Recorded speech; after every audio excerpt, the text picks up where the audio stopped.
being rude. And of course, she denied it, saying, hey, this isn't true. Hey, it is. And I had witnesses with me when I was at that event. You did that to me. I want to come on here and talk about the video that's been going around about me. I hate the fact that I am the reason that somebody out there is hurting. Not enough Nelsons are getting canceled by their own fans right now, and honestly, it's still not enough because one fan just came forward accusing Paisley Nelson of straight up bullying behavior, and instead of people taking that seriously, it's already being brushed off like it's nothing. And that alone would have been bad, but when you stack that on top of everything else this family has been involved in, including past controversies and Saidee saying the N-word, it starts to make a lot more sense why people are officially done giving them the benefit of the doubt. At some point, the excuses run out. I don't know which part you think is untrue. The part about you unfollowing me, the part about you being mean and like giggling with your friends. A small creator named Allysa went online and shared her real-life experience meeting Paisley Nelson. And before anyone says, maybe she's just shy or she probably had a bad day, no, that is not what this looked like. This was very much mean girl behavior. Here's what Allysa said happened. She met Paislee at an event a while back, and at the time, Allysa only had around 5,000 followers. She wasn't verified, like she was just trying to grow. And she was an actual fan of the Nelson family. Like, watched the videos, bought into the whole wholesome image, thought that they were sweet, all of it. So she goes up to Paislee, introduces herself, tells her that she's a fan, casually mentions her TikTok, and at first, Paislee is nice, smiling, engaging, acting friendly, the whole, ooh, she's actually a sweet person vibe. She even hands Allysa her phone and tells her to type in her TikTok so she can follow her. And Allysa is thinking, oh my god, this is so nice. But then the energy changes. Immediately after that, Paislee starts giggling, like laughing, and then whispering to her friend group. And that's when Allysa said that she got that sinking feeling like,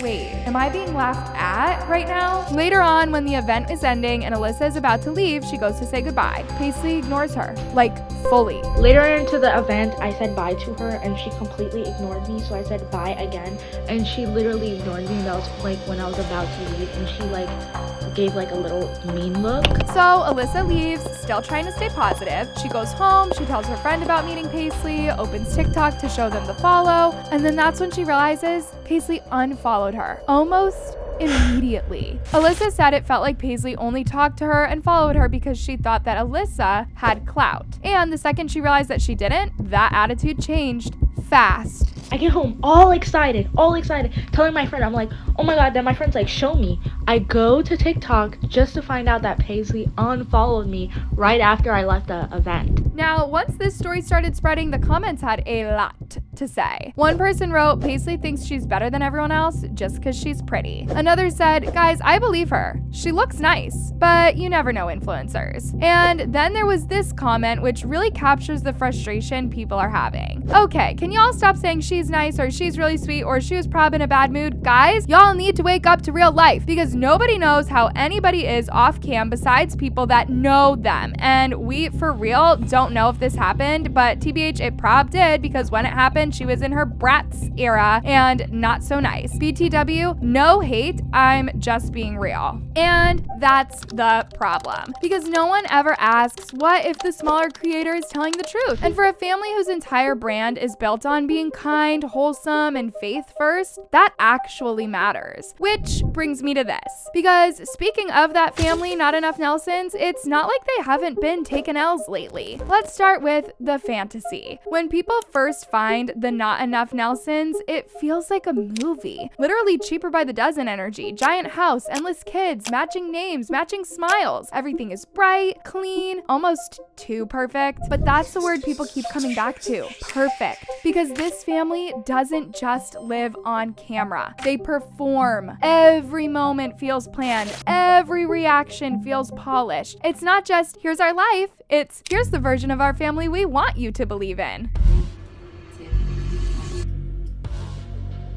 Oh.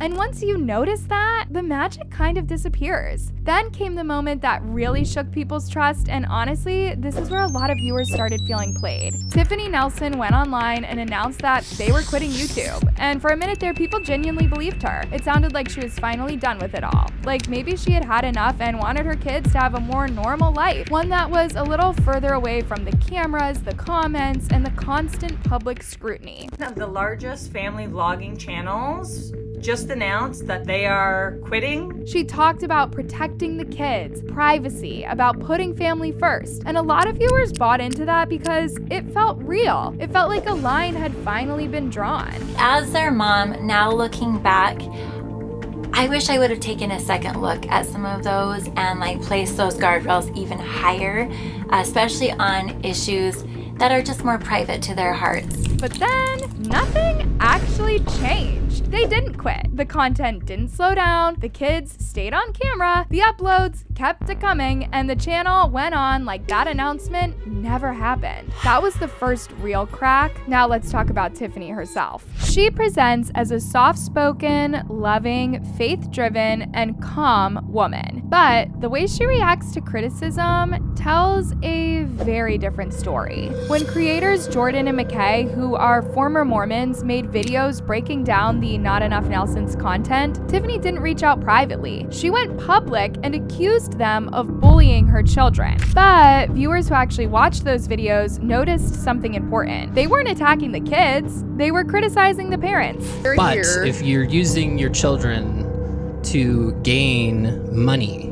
that is unethical. Then Tiffany allegedly used copyright strikes to try and take their videos down. That is not openness. That is trying to silence people who are asking uncomfortable questions. And then there's the adoption conversation. The Nelsons have 9 adopted kids: Journey, Bridger, Lily, Saidee, Navi, Luke, Delaney, Elsie, and Beckham. And for a while now, people have been saying adoption on this channel doesn't really feel private. It feels like part of the content. Several of their names were changed after adoption to fit Tiffany's naming theme, which matched the E endings. And yeah, name changes can happen. That's not the part that people are upset about. It's the way that they were filmed. While we're watching underage kids sit on camera, explain their names, and reassure millions of strangers that they're totally okay with it, like, why is this the video? Saidee, what's your full name right now? Saidee Faith Nelson. Now the audience wants to know.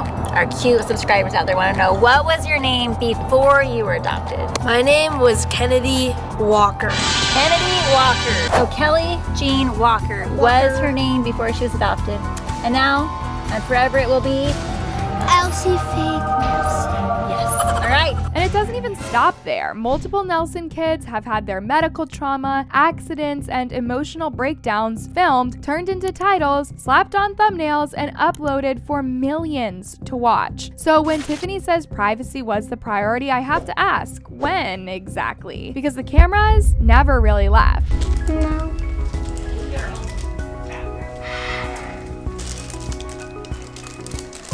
And yes, even when the family messes up, the way it's handled is always interesting. Like when Saidee was caught saying the N-word. She didn't post an apology video. She said it was disgusting. She said she was ashamed. And to be fair, people appreciated that she owned it. I want to come on here and talk about the video that's been going around about me. The word that was said in that video is the N-word. It has a very harmful, hurtful, mean history behind it.